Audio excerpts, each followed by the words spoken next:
Before this video begins, I'd like to give you some information about what's going on. Today I'm interviewing a fellow YouTuber and friend of mine, Lloyd Evans, who is a prominent activist against cults and religious tyranny, as he puts it, and is especially focused on Jehovah's Witnesses, as he used to be a witness himself. Now, this may seem as though it doesn't concern you. You might think that Jehovah's Witnesses are benign and not worth talking about. But if you care at all about religious injustice, and about well-being, and about philosophical autonomy, let alone truth and reason, I implore you to listen to what Lloyd has to say. If you're like I was, you have no idea just how bad the Jehovah's Witnesses are as a cult, and if so, you'll probably be shocked at some of the contents of this interview.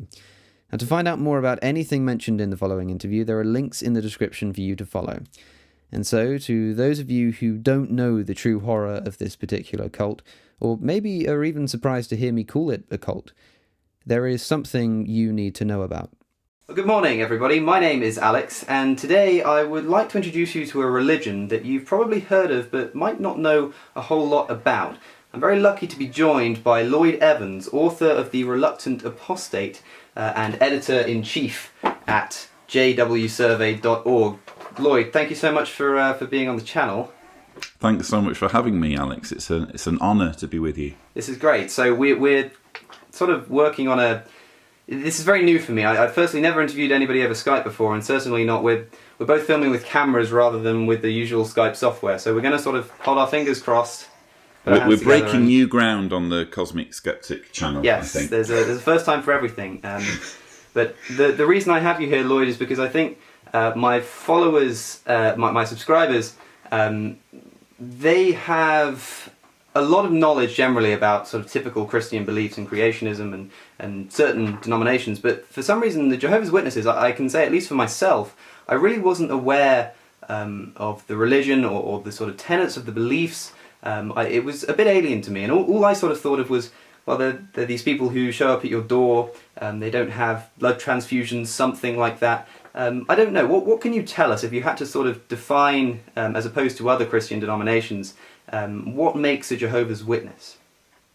Well, thank you for asking.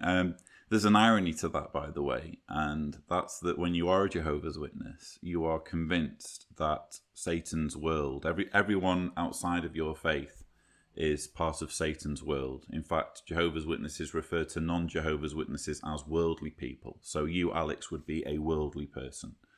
And they consider that any kind of media focus on Jehovah's Witnesses will always be negative, will always be scathing, because Satan's world wants to drag down Jehovah's Witnesses.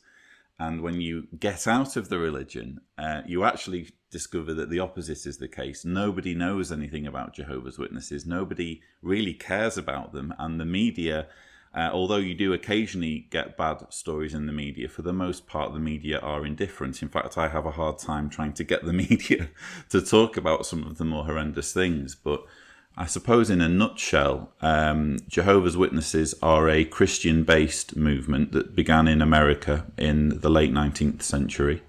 They believe in millennialism, which is the millennium reign of Christ, a literal 1,000-year reign of Christ.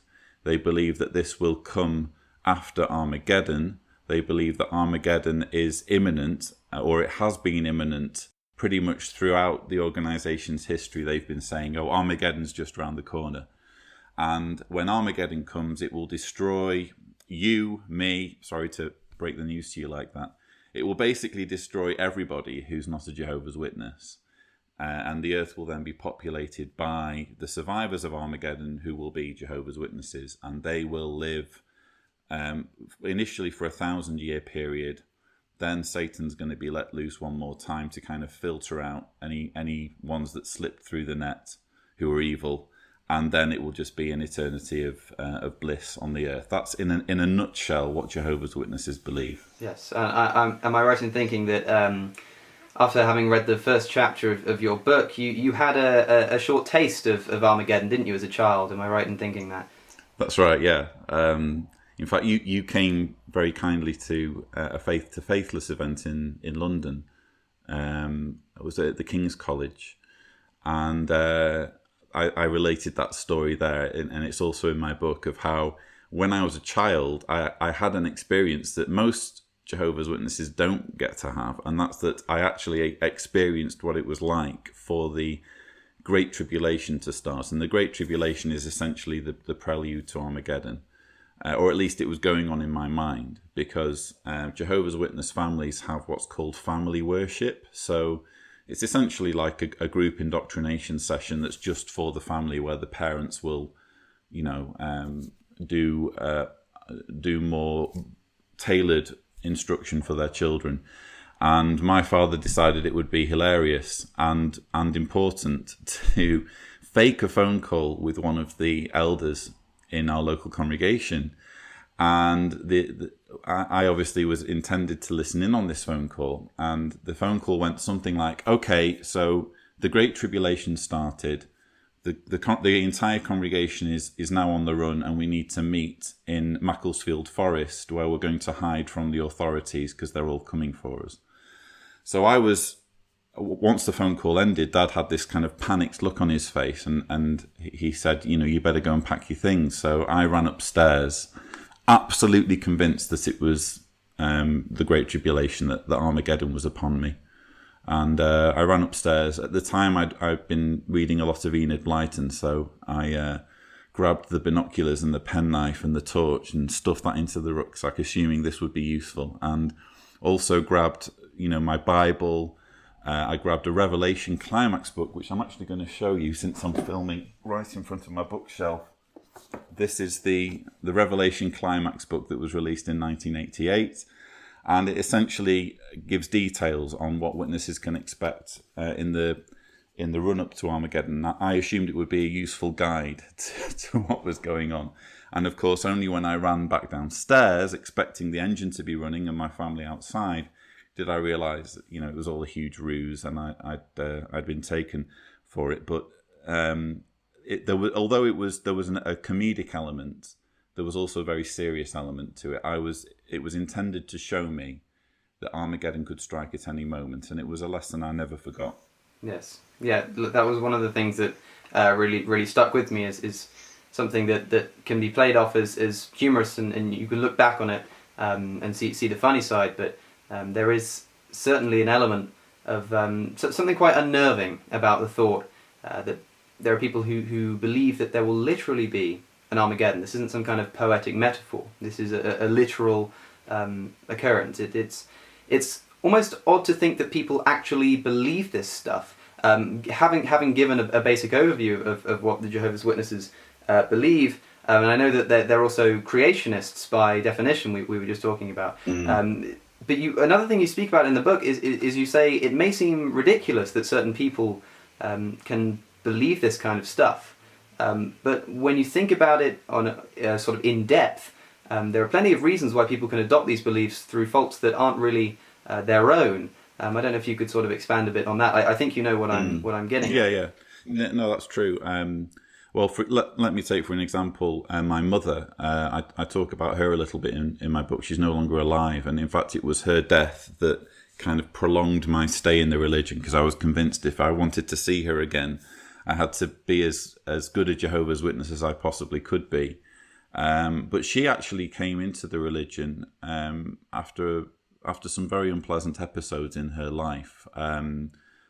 She went through her first marriage ended in divorce when she discovered her husband was gay.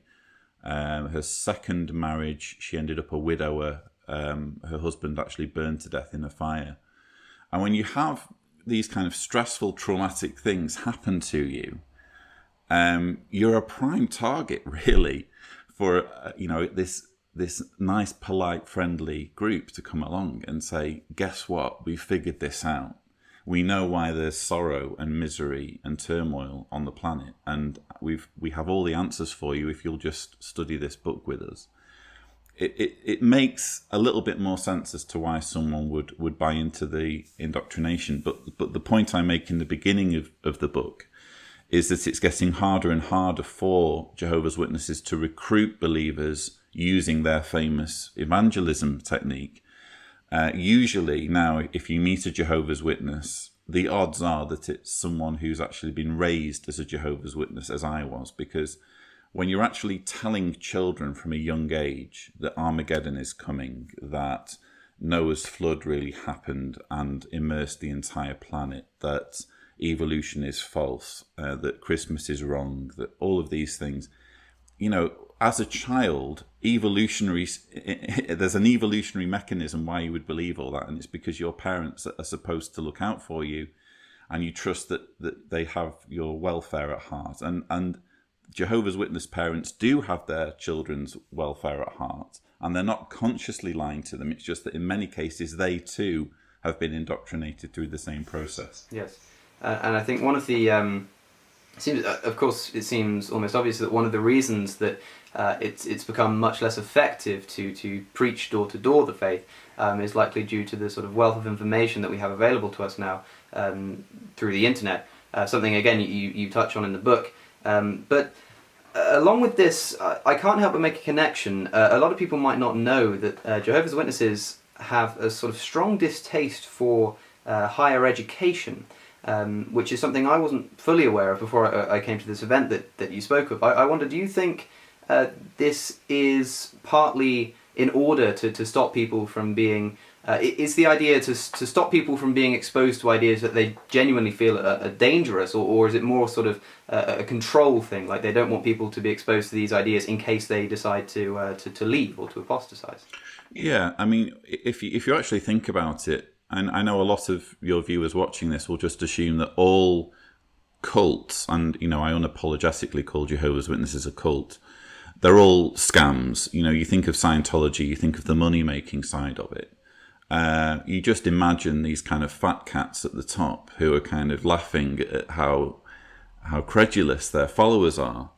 But with the prohibition on higher education, I look at that and I cannot see a reason why it would make sense if it was all just a scam, and if the leaders weren't sincere in their beliefs, at least to some extent. I think it shows how deluded the leaders are, because it makes no sense at all to make sure that your followers, the followers of your religion, are the least educated demographic. And I think there's been studies done, Pew studies that have been done, showing Jehovah's Witnesses to be kind of at the bottom when it comes to education. I think the leaders genuinely fear that if they go to a higher college or university, they will absorb ideas and critical thinking skills that will make it very, very hard to sustain their indoctrination. They also fear the association element. They fear they fear young Jehovah's Witnesses making friends and forging relationships outside of the very insular environment of Jehovah's Witnesses. So they are willing to sacrifice the financial side. And when I say the financial side, I mean obviously that you can donate less when you're less educated. They're willing to go without the extra donations if it means that they have a more compliant, less threatening, pool of worshippers. Yeah, and higher education is just one thing on a very long list of things that Jehovah's Witnesses don't particularly like or don't encourage people to do. Along with, I know they don't celebrate birthdays, no celebration of Christmas either, which might surprise some people because Christmas is seen as such a Christian holiday. I mean, what's the story behind that? Why not Christmas, the birth of Christ? Well, this is the fascinating thing. I mean, in my book, I try to go through I try to do like a whistle-stop tour of Jehovah's Witness history, and when you go far enough back, you find that at one point birthdays were celebrated, and at one point Christmas was celebrated. Jehovah's Witnesses used to have a book called, I think, Daily Manna, where they used to write down the birthdays of everyone that they knew, and it had scriptures for each day. There's photographs of Christmas being celebrated at Bethel. But what happened was, as the religion kind of took on more of a personality in the 20s and 30s, the leaders kind of started coming up with lots of different ways that they could demarcate Jehovah's Witnesses from the rest of the world, because they really do have this fixation with, this is Satan's world, and we need to make sure we are morally pure and we don't get snared or tricked into doing anything that Satan wants us to do. And one of these things that they decided Satan wants people to do is celebrate Christmas and celebrate birthdays. Now, with the Christmas side of things, it makes a little bit of sense, because their argument to that is, oh, well, if you take any facet of Christmas, whether it's the Christmas tree, whether it's Father Christmas, whether it's the giving of gifts, you can probably find a pagan origin for it. In fact, you can find a pagan origin for many of those things. Why would we be celebrating something that is identifying us as pagans? A lot of the logic makes sense. It's just that, when people celebrate Christmas, they're clearly not thinking, I must worship Satan, I must worship the pagan gods. They're doing it because, they like the idea of peace on earth. They like the idea of giving and goodwill and being together with the family. That's not the reason why people celebrate Christmas.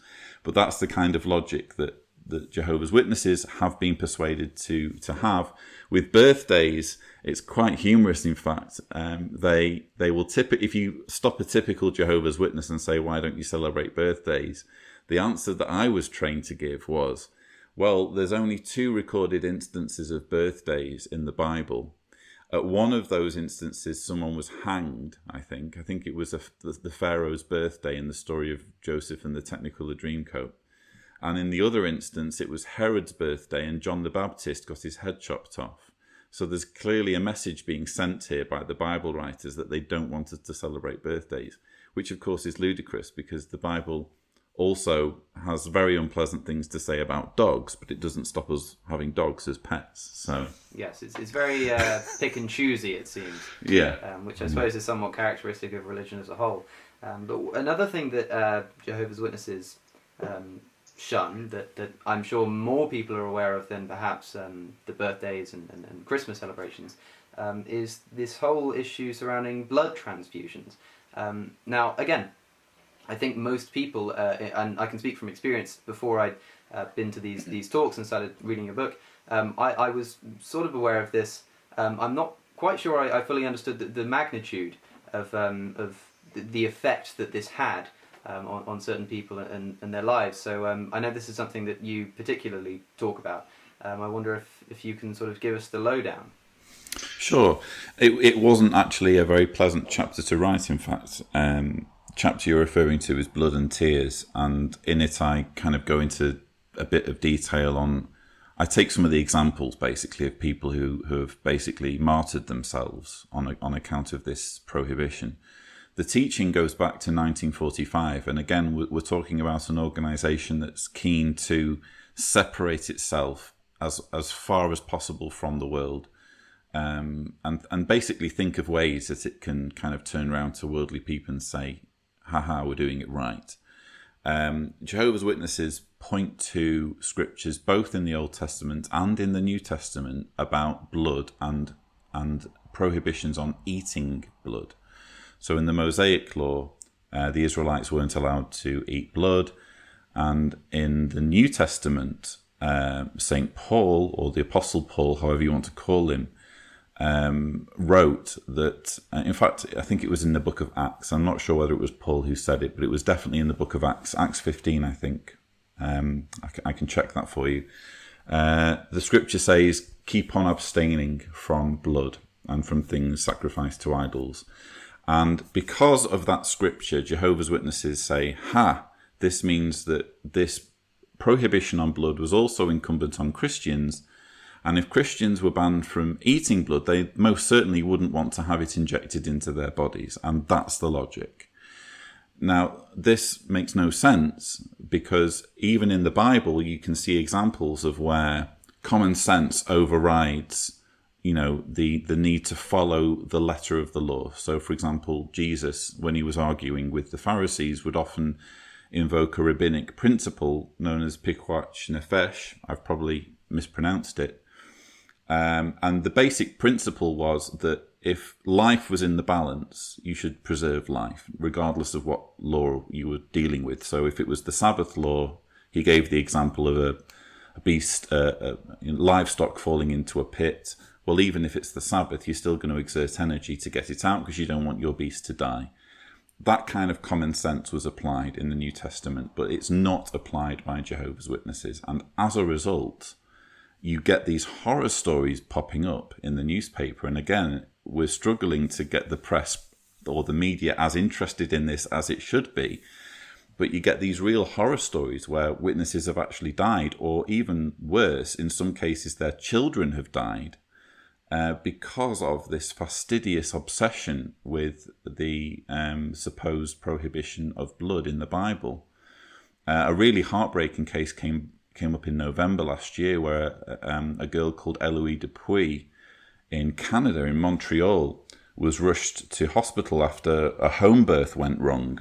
She had complications, and she basically ended up, she refused blood, but also she had a hospital liaison committee go to her hospital. And a hospital liaison committee is a group of elders, a group of Jehovah's Witness elders, who are essentially tasked with making sure that the blood prohibition is upheld. So this group of elders went out, and the inevitable happened, and Eloise died. And when Eloise's friends who weren't witnesses found out that she'd been hospitalized, they were rushing to the hospital to get there. They drove an insane distance to get there. And when they arrived at the hospital, they just met this barricade of elders who were kind of almost forming a shield around Eloise and making it difficult for them to speak to their relative. And it's tragic that what's going on in people's heads is causing people to die.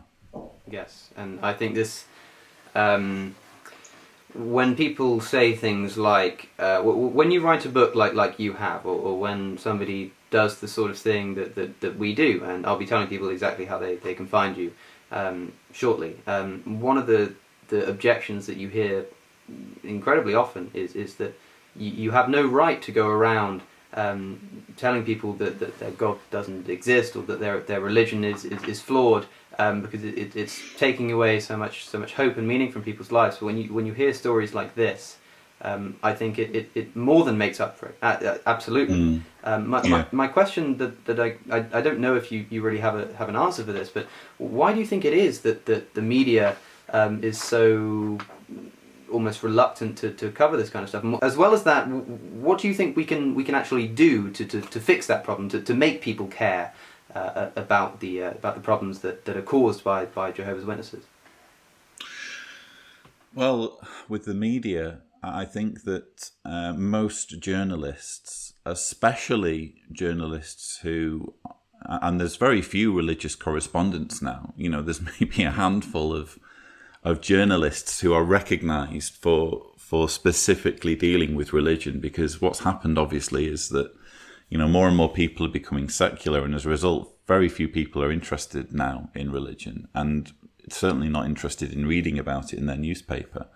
So there's a dwindling number of journalists who are tasked with looking at religion, and I believe that they are horrified at the possibility of being seen to pick on a religion. They don't want to be seen as bigots. I think that's genuinely a problem. In fact, you can argue that this is a problem that has much wider implications when you look at what's going on with Islam, and you hear terminology such as, Islam is a religion of peace, constantly being trotted out both in the media and by politicians. Journalists need to sell newspapers, and politicians need lots of people to vote for them. So of course they're not going to want to be seen singling out a religion, especially one that's got 8 million followers. It's much easier to go after small cults like Scientology or like the Westboro Baptist Church. Hey, look at what these outrageous little fringe groups are doing that have got hardly any followers. Let's pick on them. Meanwhile, the cults that have been successful in duping lots and lots of people generally tend to be given a wide berth. I think that's the reason. I can't remember what your second question was. Sorry. Well, what do you think we can do to help inform people that this is going on, that this is Sure. this is a problem? Well, I think what you're doing now, basically, and it sounds simplistic maybe, but I think that YouTube has really come to the rescue. Adpocalypse and demonetization aside, it's a fantastic way of talking about the issues that the media just simply refuses to talk about. There are horror stories out there. Another thing that I'm trying to do at the moment, apart from writing books about it, of course, and having a website, I'm involved in a film at the moment called The Truth About the Truth. We're doing a documentary about it. I think films are a fantastic way of bringing niche subjects, or subjects that have been made niche subjects because no one's talking about them. Those two are a great way of bringing them into the conversation. But just what you're doing now is helping. Yes, you mentioned books you're writing. I know you're working on a second book at the moment. Am I right in thinking that? Yeah, I'm writing the second book. Probably the first book, The Reluctant Apostate. Your viewers will find that easier to read, although it's quite a thick book, as we were saying just off camera. But the second book is really a guidebook for Jehovah's Witnesses who are thinking about leaving. And I think the very fact that a guidebook is needed says an awful lot about the religion, because it should just be a case of, I no longer believe this, it's no longer for me, thanks guys, this was fun, if you don't mind, I'm just going to go my merry way. Honestly, it is not like that at all, and take it from me as someone who's been through that process. Yes. I'd like to come back to that in just a moment, because I know apostasy is a very large part of the problem here. But I think because my main goal in this particular interview is to introduce my subscribers to the religion, to the faith, and give them a basic understanding of the basic tenets of the faith and its organizational structure. Now, I have a quote from your book which says that the fundamental difference between a normal person and a Jehovah's Witness is that the life of a witness is effectively micromanaged by a religious hierarchy based in America. I wonder if you can tell us a bit about Watchtower. Okay, so where do we begin? Well, we begin again at the end of the 19th century when this bearded businessman who was rather easily persuaded to believe and propagate religious ideas, named Charles Taze Russell, he had the idea of setting up a magazine called, I think it was originally called Zion's Watchtower. It had the word Zion in it. Later they got rid of Zion. He also set up a corporation called Zion's Watchtower Bible and Tract Society, which later became the Watchtower Bible and Tract Society of Pennsylvania. And this is essentially the legal name of the cult, and it obviously had a succession of presidents. But one thing that's fascinating about the history, if you look at Scientology, it's quite an interesting kind of exercise comparing the two, because a lot of the tactics and methods and mechanisms in Scientology are also there in Watchtower.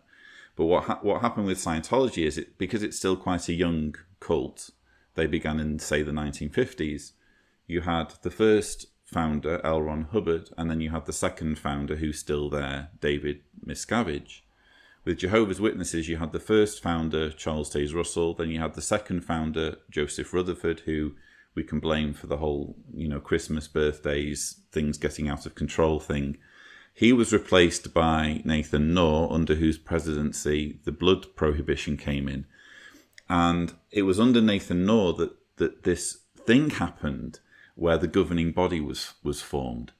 And originally it became this idea of, well, wouldn't it be cool if rather than just a president deciding from his office how this religion is run, wouldn't it be great if we at least gave a pretense of there being more people involved?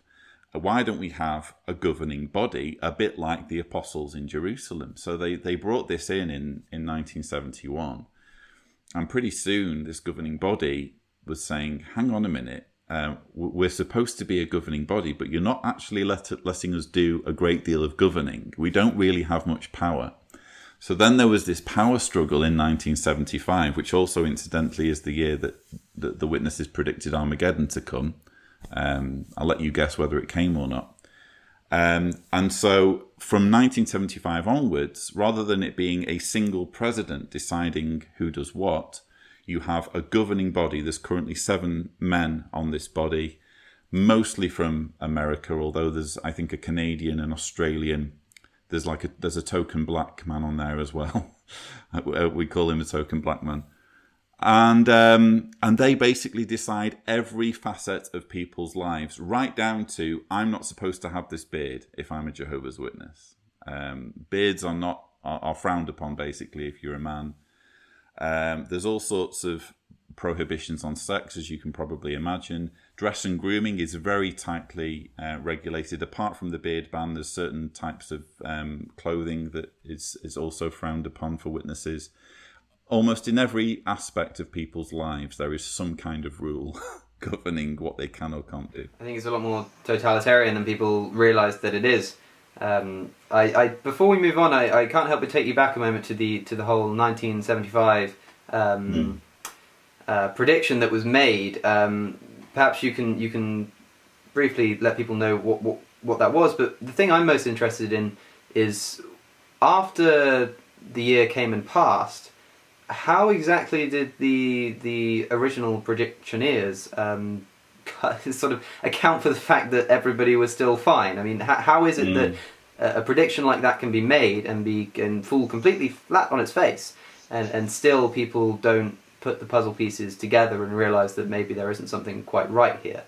I'm glad you've asked about that. 1975 is a perfect case study in how Watchtower deals with false predictions and things that they say will happen that don't end up happening. Because, again, behind me you've got my collection of Watchtower publications, and they're all ordered in date order. So I'll take you to this book from 1966, year that England won the World Cup. This is Life Everlasting in Freedom of the Sons of God. And this was essentially the book that was released that predicted something big to happen in 1975. It didn't say Armageddon is going to come in 1975, but if you're a Jehovah's Witness, it said all the right things that would lead you to the conclusion that Watchtower was essentially saying, look, we're not saying it, but it's going to happen.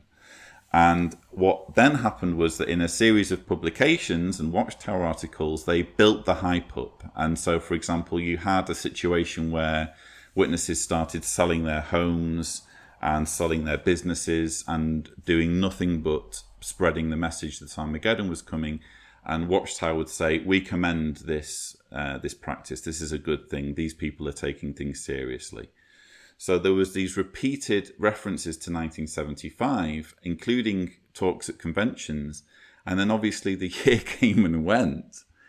And after the year had gone, you then had the publications saying, well, of course you wouldn't sell your home or your business. This is just ridiculous.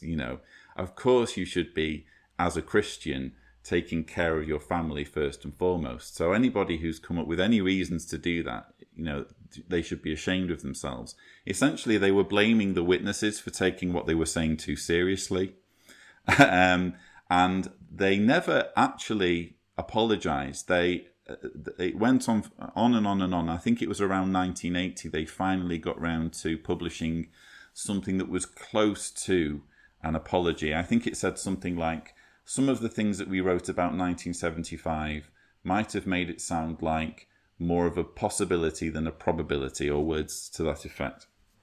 But what's ironic is that this year in the the regional conventions that are going on for Jehovah's Witnesses this year, they've dredged the whole thing up again, and they've showed a series of propaganda videos. And in one of these videos, it's a dramatization of someone living through the 1975 debacle. And they don't call it 1975, but you look at the costumes and everything, and quite clearly that's what it's talking about. And the point of the video is to say that if you were a faithful Jehovah's Witness back then, you would have been knowing that we don't know what the day or the hour. You would have been not taking essentially what Watchtower was saying seriously, and you would have been more cautious. And it was basically completely rewriting history. But in a way, I'm glad that they were doing that, because then I get to do my rebuttal videos, of course, and point out exactly how they've been deceiving people. Yes. It sounds like typical cult behaviour. And I think it might shock some people to hear Jehovah's Witnesses being referred to it as a cult, but the more and more I read about it, certainly I absolutely agree with you. And one of the most telling aspects in regards to that is what we alluded to earlier. What happens when somebody wakes up one day and decides, actually, this isn't for me. I no longer want to be a Jehovah's Witness. I suppose talk us through, you are a Jehovah's Witness. One day you decide it's not for you anymore, you want to leave. What's the next step? What happens? Take us through it. Oh, you're terrified. Well, first of all, just to get to that stage is like climbing a mountain, because you have been trained from the beginning, from childhood. If like me, you grew up as a witness, you've been trained to think of apostate material as poison. There's actually, in my latest book, I quote directly from Watchtower, where it says it's poison, it can kill you. So you're terrified at the very thought of going on a website like mine or reading a book like mine. When I looked at my first apostate website, I thought the ceiling was going to explode with a bolt of lightning and I'd just be a pile of ash on the floor. Just to get to that stage where the penny drops, there's a mountain to climb. And then you have the problem of the fact that if you're in a Jehovah's Witness family, essentially your whole family will shun you if you come clean, if you out yourself as someone who no longer believes. Because the way things work with Jehovah's Witnesses, essentially once you get baptized as a Jehovah's Witness, you are locking yourself into the religion. And this has been since 1981. They did a rule change whereby it's impossible to essentially leave gracefully. So again, you have the prospect of, if you're in a Jehovah's Witness marriage, well, you're probably going to end up with a divorce. If you are a young teenager with Jehovah's Witness parents, you could end up getting turfed out. There's all of these things to negotiate. And of course, you also have the problem of what to do with your elders. Your elders are going to notice if you suddenly stop attending meetings. They're not just going to say, oh, well, Lloyd's not been here for a few weeks. They're going to want to know why Lloyd's not been here. They're going to want to pay Lloyd a visit and sit down with him and find out why he's spiritually weak. So honestly, it's a total nightmare. Yes, and I suppose then you end up with a situation where there are a lot of people who simply start pretending. I can imagine, at least, and I think it's something, again, you allude to in the book, that people oftentimes will end up choosing between either living a lie or completely altering their entire social and family system, because they sort of have no other choice. You either leave and completely leave and leave everything behind, or you have to pretend and do it convincingly, and I think that could drive some people absolutely insane. Yeah, well, there are elders, there are Jehovah's Witness elders who've been in touch who, look, they're awake. They know that it's all a load of nonsense. But imagine if you're in that situation, you've got your wife, enjoying the fact that she's an elder's wife, enjoying the fact that you have some kind of responsibility and prestige in the congregation. You're letting her down if you even just stand down as an elder, never mind leave the religion entirely. And imagine having to go to meetings week in, week out, sitting through these 2-hour-long meetings, knowing full well that it's all a load of nonsense. There are people doing that. Yes, but I think that the fact that there are people doing that just attests to how difficult it is to actually leave and the effects that it can have. It is somewhat reminiscent, like you mentioned a comparison earlier, to Islam. A lot of people are very aware that it's very, very difficult to leave the faith of Islam, scripturally speaking. Certain depends on which community you're a part of, but if you're going by the doctrine of the Quran and taking it literally, then you should be killed for leaving. And I wonder, does the Bible have a similar sort of scriptural authority for the strict apostasy laws, or is it just something that's entirely idiosyncratic to Jehovah's Witnesses? I wouldn't say it's idiosyncratic to Jehovah's Witnesses, because they have similar ideas in the Amish, I think. They've come up with similar thinking in the Westboro Baptist Church. They used to do excommunication in the Catholic Church, as you know. You can find scriptures to justify pretty much anything. That's the beauty of religion, isn't it? You can, if you want to come up with a rule whereby you want to create a captive organization where once you're in, and you can never leave, you're going to find scriptures. And that's one of the most frustrating things when you're speaking to Jehovah's Witnesses who are trying to apologize for this behavior. They'll say, oh, well, it's just a command from God. And to which I reply, well, if it's a command from God, it's a command that God decided to bring in 1981, because that's when the rules changed. Before 1981, it was possible to disassociate yourself as a Jehovah's Witness and leave gracefully. And in fact, I've got an Awake magazine article. You probably know that the two magazines produced at the moment by Jehovah's Witnesses, I say at the moment because they're being phased out, but the two magazines are the Watchtower and Awake.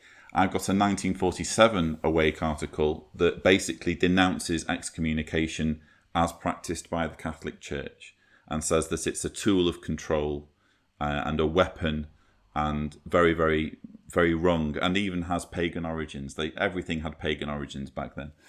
But my point is that if you go far back enough in Watchtower history, even they were against it. Yes.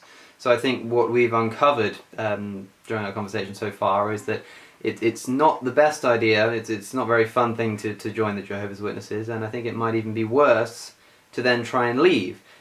So, to anybody viewing this video who's considering joining the religion, perhaps you've stumbled across this in doing some research after somebody's come knocking on your door, consider it a warning. Now, there are two other topics that we spoke beforehand, and you told me some certain things that you wanted to talk about in particular, wanted to bring to people's attention.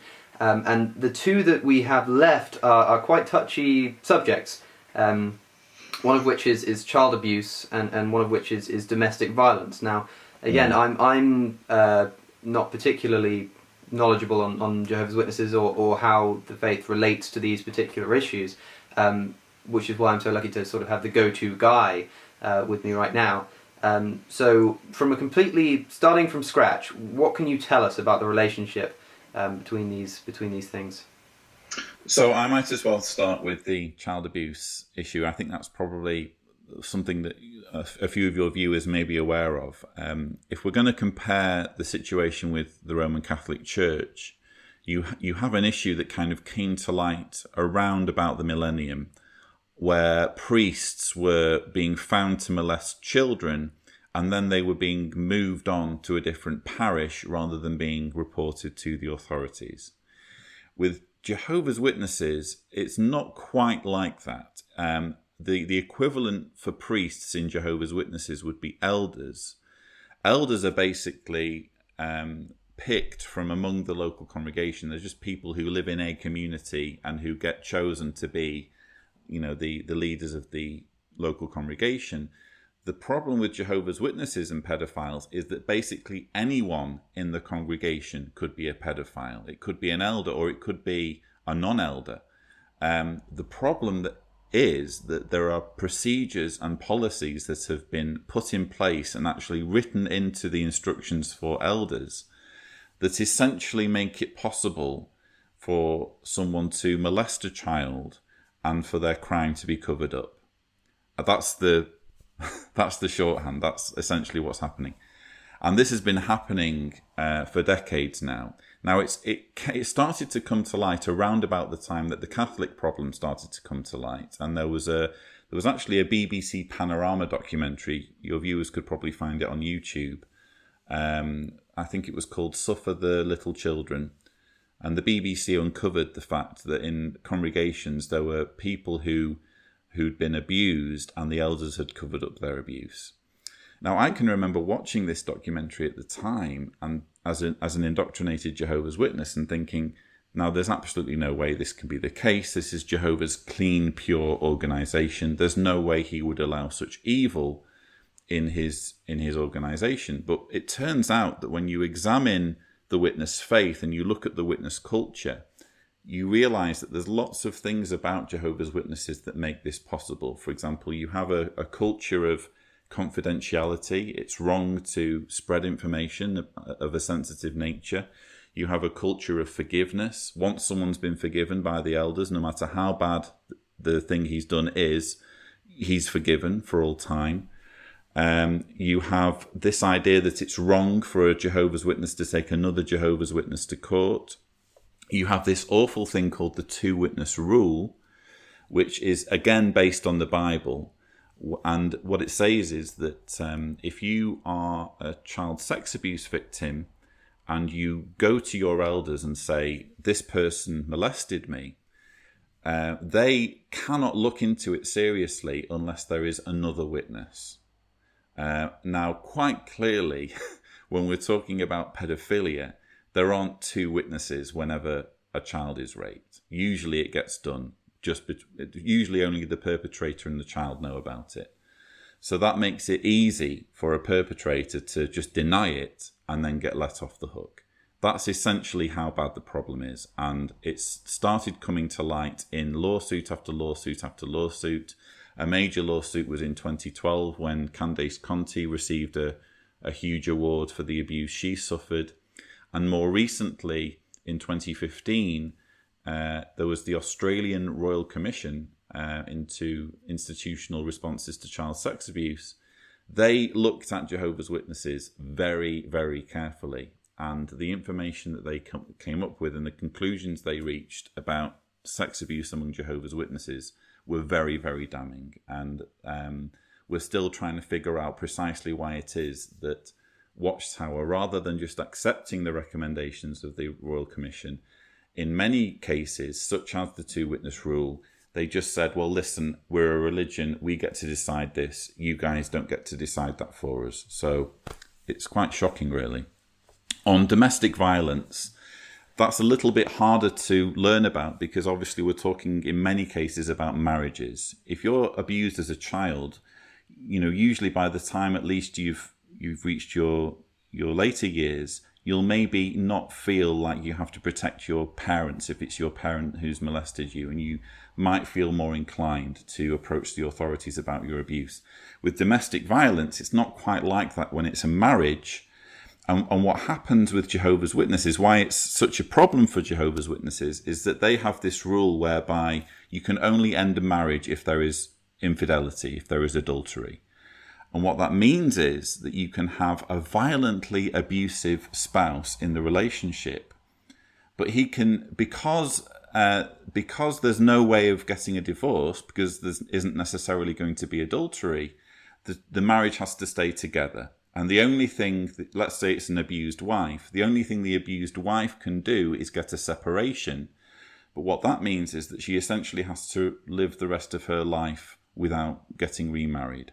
And what that obviously inevitably causes is lots of violent marriages and abusive marriages to stay together. And that's a problem as well for Jehovah's Witnesses. Yes, and I think that it harkens to that issue of divorce that stretches across most religions. I know my own mother actually, the reason she ended up leaving the Catholic faith was because after she was divorced, the Catholic Church wouldn't recognise it, and she felt very unwelcome in the church. But I know that talking about these things must bring you quite a lot of heat.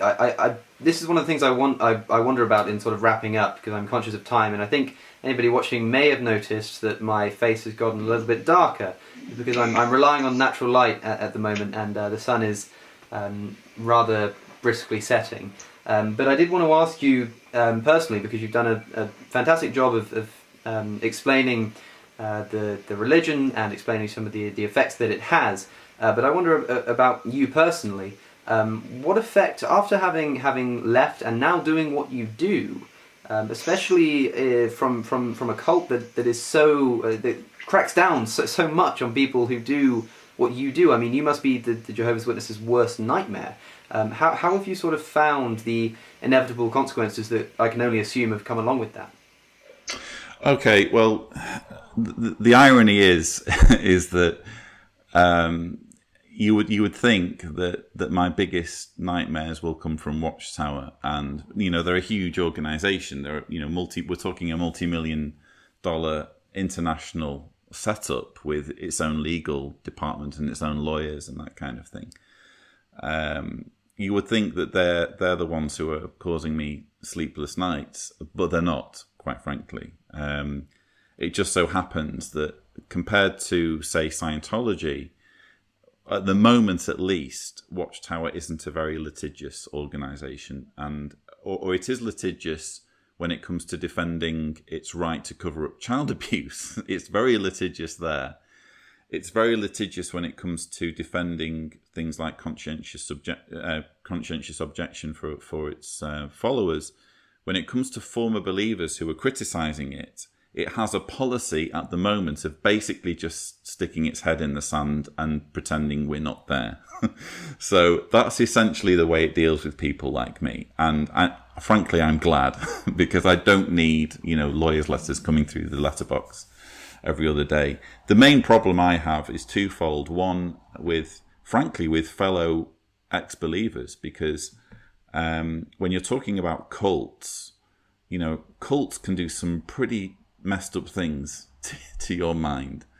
And not everyone who gets out of a cult, whether it's Jehovah's Witnesses or Scientology or any cult really, not everyone gets out, without and can just immediately snap into being a perfectly balanced, reasonable, sociable person. And I have had problems where I've said something that's upset a fellow ex-Jehovah's Witness, particularly when I'm criticising religion, I might add, because as you can imagine, lots of ex-witnesses go on to become another form of Christian, so they don't like it when I criticise evolution, predictably.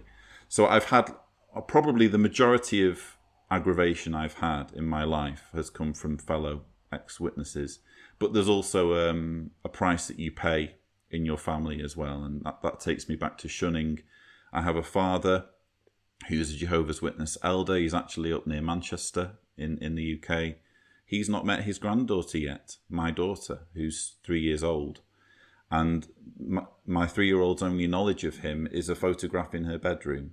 And that's just wrong. There shouldn't be a case where, paternal instincts are interrupted to the point where, you have family members who've never met each other purely because of a difference of opinion over religion. Yes.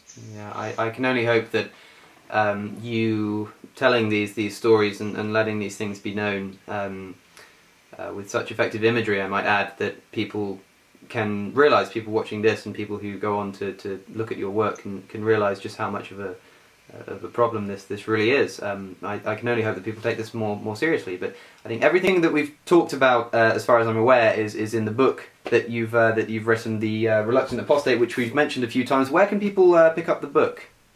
That's on Amazon. So if you type in The Reluctant Apostate on Amazon, you'll find your way to my book. There will, of course, be a link in the description, as well as your website, jwsurvey.org, which is where you write articles, and we also have a survey for former Jehovah's Witnesses and current Jehovah's Witnesses who feel like they want to express what they really think about the organisation. They can go on to jwsurvey.org and click on a link, and it will take them to a SurveyMonkey survey that will enable them to complete a survey and get a few things off their chest. Fantastic. And of course there's also the YouTube channel, which is named John Cedars, am I right in thinking? John Cedars, yeah. That's a little bit confusing, but essentially John Cedars was my pseudonym when I was first getting involved in activism, and it's kind of a homage, really, to that. Sure. Well, of course, links will all be available in the description, as well as to your social media, your Twitter, and anything else that you'd like me to add in there. We can discuss that in a moment. But in the meantime, I want to thank everybody who's stuck with us to the end to talk about this incredibly important issue. I can only hope that you've learnt something. I know I certainly have. I want to thank you as always for watching, and I'll see you in the next one.